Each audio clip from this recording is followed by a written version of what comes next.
Thank you very much, Laska Hirlock, and Minister. I too want to welcome you into the House this morning for what is a very important commencement matter that we meet once again for. This is my third time since I was elected to this House to raise this matter. Because basically, Minister, and we've discussed this the last day you were in, and you said you had similar experiences in your own offices. Not a day goes by but I deal with an application for a housing aid or a housing adaptation grant, or a query in relation to a housing aid or a housing adaptation grant. Because, as I've said, and I'll put on the record again, these are very worthwhile grants, they're life-changing grants, and they're grants that can change people's lives in so many ways. And more importantly, as I've said before, indeed, Minister, they're grants that can keep people from hospital beds and as everyone wants to do, allow them to stay in their own homes. But the problem is that the grants still remain at €30,000 and at €8,000, 30,000 for the housing adoption grant, €8,000 for the housing aid grant. And basically the shortfalls that are coming in from building quotes, people simply, or their families, simply can't afford to fund the shortfall, and a lot of this work is not actually happening at the moment.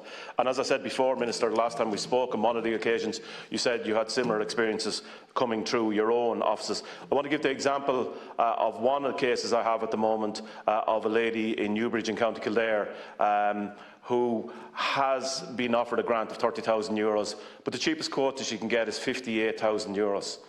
There is no way that she can fund, or her family can fund, the shortfall of that particular balance. And other quotes, that is the cheapest. The quotes have risen, other quotes she's got, and she's engaged so many builders, right up to 60, 70,000 and 75,000, I think, is the highest quote that she has got. And herself and her family have looked everywhere to try and fund those life-changing grant applications, as I've said before, but unfortunately they haven't been able to come up with. And it is the vulnerable people that I'm talking about here this morning, Minister. And also in relation to housing aid grants, again, a great grant in all respects, but again the quotes are coming in, Minister, for €12,000 and €14,000, and again that balance, people are simply not able to afford those changes that they can make to the room for that bathroom, or indeed those windows that will make their house more secure. I want to put on record, as I've always done in the previous commencement matters I've done, the staff that deal with these queries and applications on a daily basis to go above and beyond. And unfortunately, when I deal with them now, there are so much backlogs that they're inundated with queries in relation to this particular grant, Minister. A lot of the local authorities that I've spoken to are actually changing or adopting their rules to try and accommodate this grants. And my own local authority in County Kildare are one of those, and I've spoken to them extensively in relation to this particular grant. And I was told that they're, and I'm quoting directly from an Oireachtas meeting with them and subsequent correspondence I've had with them, I'm told that they're doing so to deal with an ageing population and to address the increase in applications in these grants. It is necessary to prioritise certain categories of work.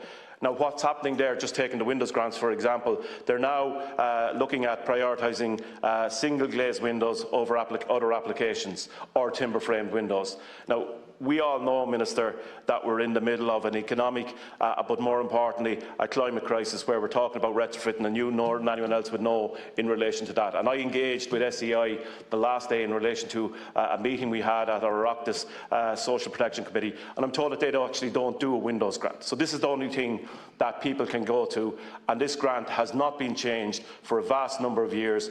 People are unfortunately getting into hospital because they can't use the adoption grant to stay in their own homes. So I hope today, Minister, that you bring some good news. As I say, Laska Hirlock, it's a number of times I've raised this. I'm told that there's a report there, and I'm looking forward to some good news today on St. Bridget's Day. Thank you very much, Senator Warden. Before I bring the Minister in, just to say that the experience that you're having is reflected certainly in County Clare, and I've no doubt in every other local authority in the country.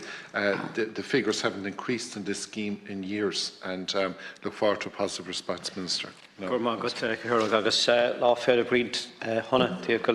And again, thanked Senator Wall for bringing this. We have discussed this before, and I've raised it on a number of occasions. And like Hirlock has said, it's something all of our constituency offices are dealing with, and there's no doubt that the grant is no longer fit for purpose in terms of the needs and the the issues around rising costs, labour costs, materials, inflation, it certainly wouldn't complete the works it may have done in the past when it was introduced, but certainly it's not meeting all of the needs of people at the minute. And my department provides funding to local authorities under a suite of housing adaptation grants for older people and people with a disability to assist people in private houses to make their accommodation more suitable for their needs.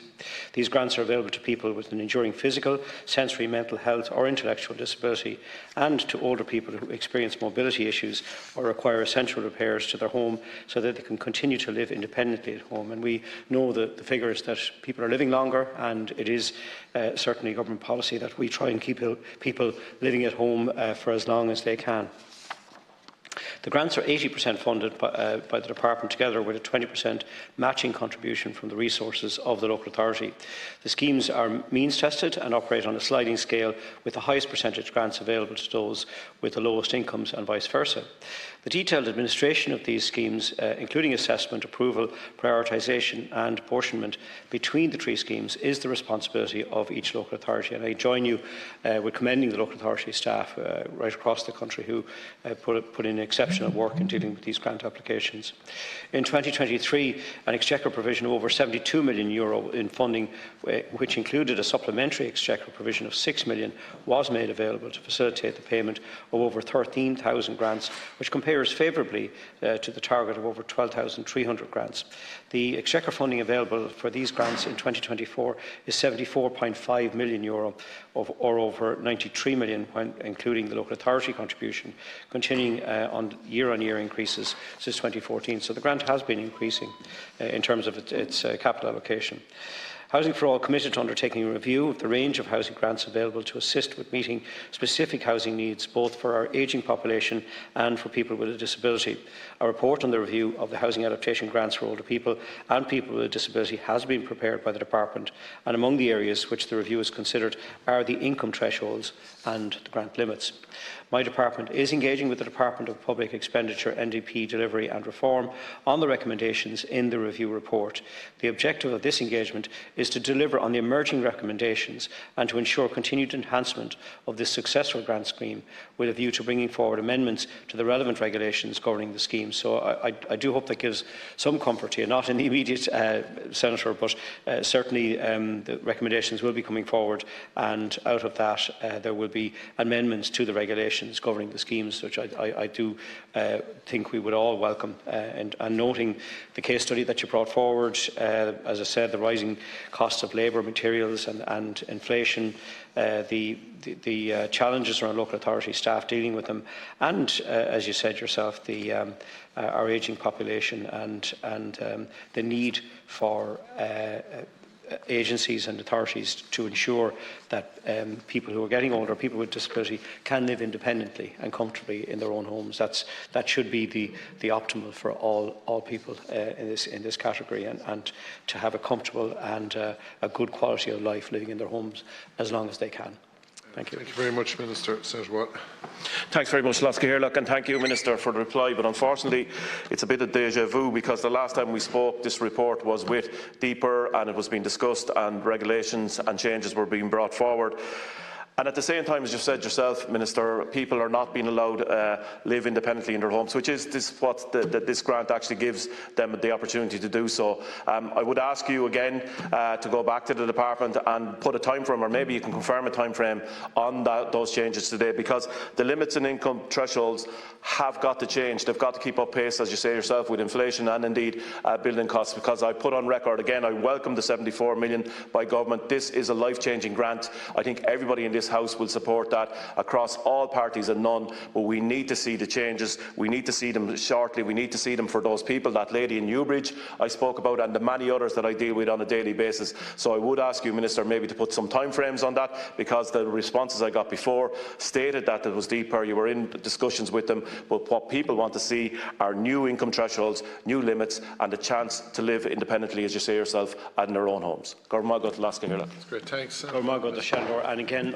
appreciate your frustration. I know I've come back in here a few times with pretty much the same stock answer, but just rest assured that we are working on it, and we hopefully will have an outcome from that process very soon with a revised set of thresholds.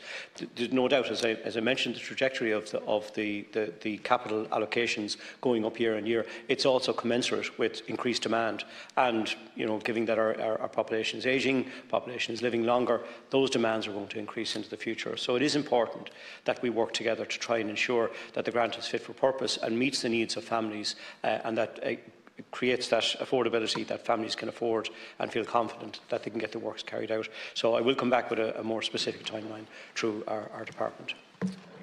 Thanks, Senator Wall.